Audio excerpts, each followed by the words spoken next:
सुप्रभात बच्चों, कैसे हो? अच्छे हो? मैं भी अच्छी हूँ। तो बच्चों, हमने पार्ट 5 को अब पूरी तरह से ख़त्म कर लिया है। उसका सारा कुछ हमने कर लिया है। तो आज की कक्षा में हम पार्ट 6 शुरू करेंगे, जिसका नाम है एक पहल। पार्ट 6 एक पहल, और इसका आज पहला दिन है। ठीक है बच्चों? तो कोई भी कक्षा की शुरुआत करने से पहले किसी भी कार्य को करने का हमारा जो उद्देश्य होता है वो हम पहले करेंगे। तो आज की कक्षा का क्या उद्देश्य है ये हम करेंगे। तो उद्देश्य में है हमारा कहानी पढ़कर जानकारी छांट पाना। आज पिछला हमारा जो था नाटक था, ठीक है। अब हम कहानी पढ़ेंगे, इस कहानी को पढ़ेंगे और पढ़ के इसमें से हम जानकारी को छांट सकेंगे, जानकारी को ले सकेंगे, ठीक है।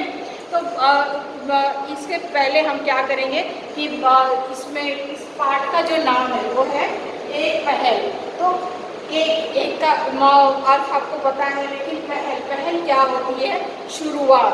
पहल का अर्थ होता है शुरुआत, किसी काम को शुरू करने का, किसी अच्छे काम को शुरू करने के पहल या बुरे काम को भी करने की एक शुरुआत होती है। जैसे कि हम अपने आसपास में सफाई रखना चाहते हैं, लेकिन बहुत गंदगी है और हम उसको साफ़ करना चाहते हैं, तो पहली शुरुआत तो हमें ही करनी पड़ेगी। पहले हमें ही सफाई करना पड़ेगा, उसके लिए कुछ सोचना पड़ेगा, उसके लिए कुछ कार्य करना पड़ेगा। तो आज की जो कहानी है वो इसी के बारे में है कि एक लड़की है, ठीक है। तो वो लड़की का नाम है आस्था। इस लड़की का नाम है आस्था। इस लड़की का नाम है आस्था, ठीक है।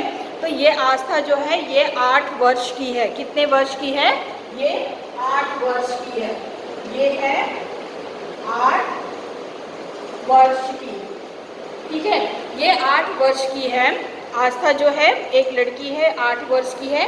वो एक मोहल्ले में आती है, एक नई जगह आती है। उसके मम्मी पापा का शायद ट्रांसफ़र हो गया है या मम्मी का ट्रांसफ़र हो गया है, दूसरी जगह से वो आती है। तो आके एक मोहल्ले में रहती है और उसका घर जो है वो 5वें तल्ले पे है। 5 महले पे। आपने बड़ी बड़ी बिल्डिंग्स देखी है ना, फ्लैट्स देखी है ना, आपने फ्लैट्स के बारे में पढ़ा भी है। तो इस आस्था का जो घर है वो 5वें तल्ले पर है। और वो क्या कर लेकिन उसको वो घर पसंद नहीं आ रहा। पहले तो जब आप कहीं से कहीं जाते हो तो आपके दोस्त नहीं होते, तो आस्था के भी दोस्त नहीं हैं। जब उसके दोस्त नहीं हैं तो फिर वो क्या करती है कि और वो खेल नहीं पा रही है, वो किसी से बात नहीं कर पा रही है, मिल नहीं पा रही है। तो क्या होता है कि उसको अच्छा नहीं लगता है। अब दूसरा क्या परेशानी उसके सामने है कि वो जिस जगह आई है, जिस घर में है, वहाँ पे बदबू आती रहती है, हर वक्त की बदबू आती रहती है। तो आपको अच्छा लगेगा अगर आपके घर में घर में हर वक्त बदबू आती रहे? नहीं रहेगा ना। तो आस्था को भी इसलिए अच्छा नहीं लगता। तो आस्था सोचती है कि कहाँ से ये बदबू आता है।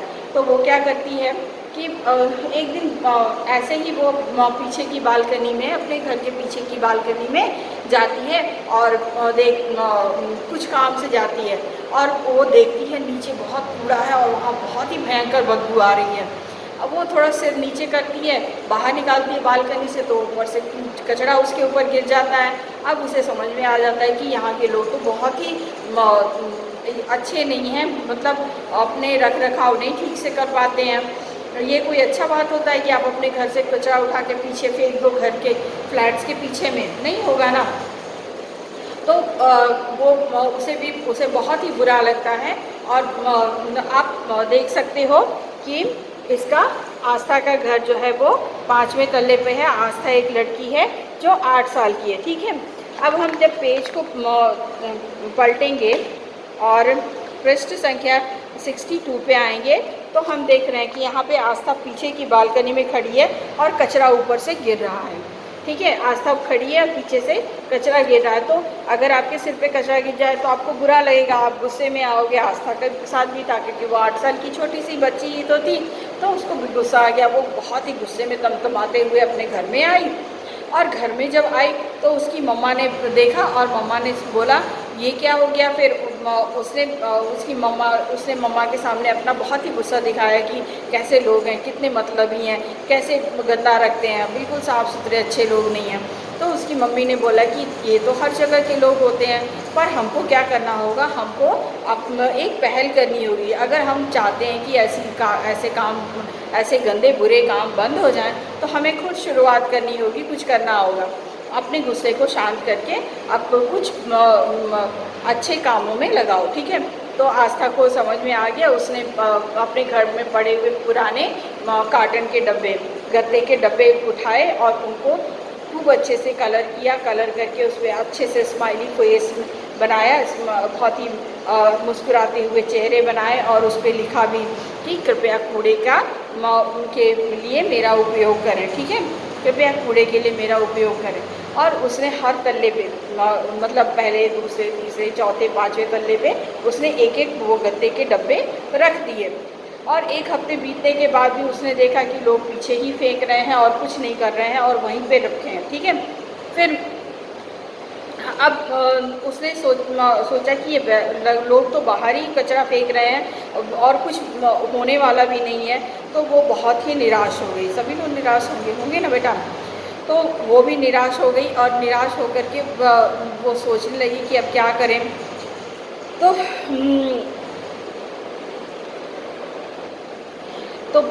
उसने वो बहुत ही निराश हो गई। तो उसने सोचा कि चलो, अपनी माँ से बात किया। माँ ने उसको फिर से प्रोत्साहित किया और उसको एक नया सुझाव दिया, उसको एक नया बात बताई। अब माँ के नए सुझाव पर काम करने लगी आस्था। और उसने क्या किया कि देखना, उसने बहुत बड़े बड़े पोस्टर्स बनाए कि कूड़ा हमको आसपास फेंकने से, उसकी गंदगी से हमें क्या परेशानी हो सकती है और क्या हो सकता है, ठीक है। तो वो परेशानियों को लिख करके, बता करके, और पोस्टर के उसने हर तल्ले पे चिपकाया और लोगों को बताने की कोशिश की। कुछ लोग तो फिर शुरू कर दिए, पर सभी ने अभी भी शुरू नहीं किया। सभी लोग अभी भी कचरा बाहर ही फेंक रहे थे या कुछ गंदगी फैला रहे थे। तो उसके बाद क्या हुआ कि उसने कुछ पुस्तकें ले आ करके दी, कुछ बुक्स ले आई, और उससे भी उसने जागरूकता फैलाने की कोशिश की कि आप इन बुक्स, इन किताबों को पढ़ो। पढ़ने के बाद आपको पता चलेगा कि ये चीज़ ख़राब है, हमको आसपास कूड़ा नहीं फेंकना चाहिए, उससे बदबू आती है, बीमारियाँ फैलती हैं। फिर कुछ लोग तो समझ गए, पर अभी भी बहुत सारे लोग जो हैं वो नहीं समझे। पर कुछ लोग जो समझ गए वो अब आस्था की मदद करने लगे। तो इससे आस्था को और ज़्यादा प्रोत्साहन मिला। जब बच्चे लोग आने लगे, तो उसके दोस्त भी बनने लगे, उसके मित्र भी बनने लगे, और मित्र जो है वो भी उनको बताने लगे कि कैसे काम हम करें, और क्या क्या सुझाव उन्होंने सुझाव दिया कि कैसे हम ये गलत जो बात हो रही है हमारी घरों के आसपास, इसको हम रोक सकते हैं। तो उसके मित्र बन गया और उन्होंने बहुत ही वो भी मदद करनी शुरू कर दी। उसके बाद पीछे पड़े कचरे के ढेर को लोगों ने मिलकर के साफ भी कर दिया। लेकिन अभी भी बहुत से लोग थे जो क्या करते थे, ऊपर से कचरा फेंक देते थे और फिर से गंदगी फैल जाती थी। तो उसके बाद क्या किया कि आस्था ने पर आस्था ने हार नहीं मानी। हार मानना सबसे बुरी बात होती है। जो हार मान लेता है वो कभी जीतता नहीं है। तो आस्था ने हार नहीं मानी, और हार न मानने की वजह से उसने क्या किया कि जो लोग कचरा जैसे ही फेंकते थे वो उस जगह की सफाई कर देती थी, जिससे कि घर के पीछे का भाग जो है वो साफ हो जाता था और वहाँ पे कचरा नहीं होता था। कचरा नहीं होता था तो बदबू नहीं होती थी, बदबू नहीं होती थी तो मक्खियाँ नहीं होती थी, बीमारी नहीं फैलने का खतरा होता था, ठीक है। और अभी के समय में तो हमें बहुत ही ज़्यादा ज़रूरत है कि हम अपने आसपास की चीज़ों को साफ रखें, ठीक है। तो जब लोगों ने उसकी मेहनत को देखा तो फिर लोग सुधरने लगे और उन्होंने कूड़े के डब्बे में ही डालना शुरू किया। डालने के बाद उन लोगों ने उसका फिर से पुनः इस्तेमाल अगर कर सकते हैं तो वो भी करना शुरू किया। उसको अलग अलग कूड़े भी करने शुरू कर दिए। जैसे कि हम हमेशा बोलते हैं ना कि एक जो कचरा हमारा जिससे कि कंपोस्ट बन सकता है, जिससे कि खाद बन सकती है, वो अलग रखो। और जो प्लास्टिक्स है, प्लास्टिक के डब्बे हैं, टिन है, एल्यूमिनियम फॉयल है, उसको अलग रखो। तो उससे भी हमको बहुत ही ज़्यादा अपनी प्रकृति को संभालने में, उसको शुद्ध और स्वच्छ रखने में सहायता मिलती है। तो उन्होंने वो काम भी करना शुरू कर दिया। और कचरा सही जगह फेंकना शुरू कर दिया।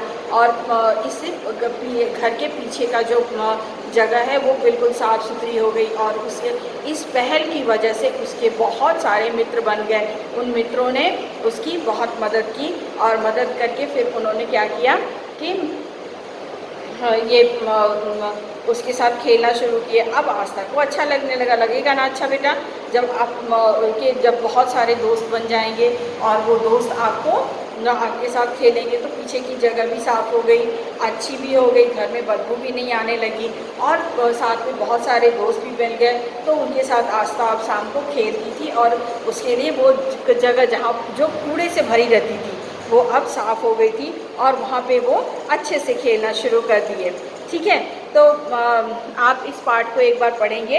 अगली कक्षा में मैं आपको इसको पढ़ के बताऊंगी और इसमें आए प्रश्नों के भी उत्तर हम देंगे। इससे हम वो करेंगे, पता करेंगे कि पाठ से हमें क्या शिक्षा मिलती है। ठीक है, और एक छोटी सी लड़की ने कैसे सारे लोगों को बहुत ही अच्छे से समझाया। ठीक है, और सफाई का महत्व बताया, सफाई कराया, खुद उसने शुरुआत की। ठीक है, और अब आपके पेज नंबर 65 पे ओ ऐसा क्या है, ये है पेज नंबर 65। इसमें ओ ऐसा क्या है और इसमें जो है आपको चंडीगढ़ के रॉक गार्डन के बारे में बताया गया है। चंडीगढ़ के रॉक गार्डन के बारे में बताया गया है जो कि नेकचंद ने बनवाया था। तो आप एक बार नेकचंद और रॉक गार्डन के बारे में बात करना की जानकारी पाने की कोशिश कीजिए, गूगल पे जा कर के कीजिए। ठीक है, और जितनी जानकारी आप इसके बारे में इकट्ठा कर सकते हैं कीजिए। ये रॉक गार्डन जो है जो वहाँ चंडीगढ़ में बना है, ये सारी फेंकी हुई कचरे से निकाल के चीज़ों से बनी है और बहुत ही अच्छी है, 40 एकड़ में फैली हुई है। ठीक है, तो इसके बारे में आप पढ़ेंगे, इसके बारे में आप जानकारी निकालेंगे। तो आज का आपका गृह कार्य जो होगा वो यही होगा कि आप इसके बारे में जानकारी निकालें। ठीक है, तो इसके साथ ही मैं आज की कक्षा समाप्त करती हूँ। खुश रहिए, स्वस्थ रहिए, आपका दिन शुभ हो।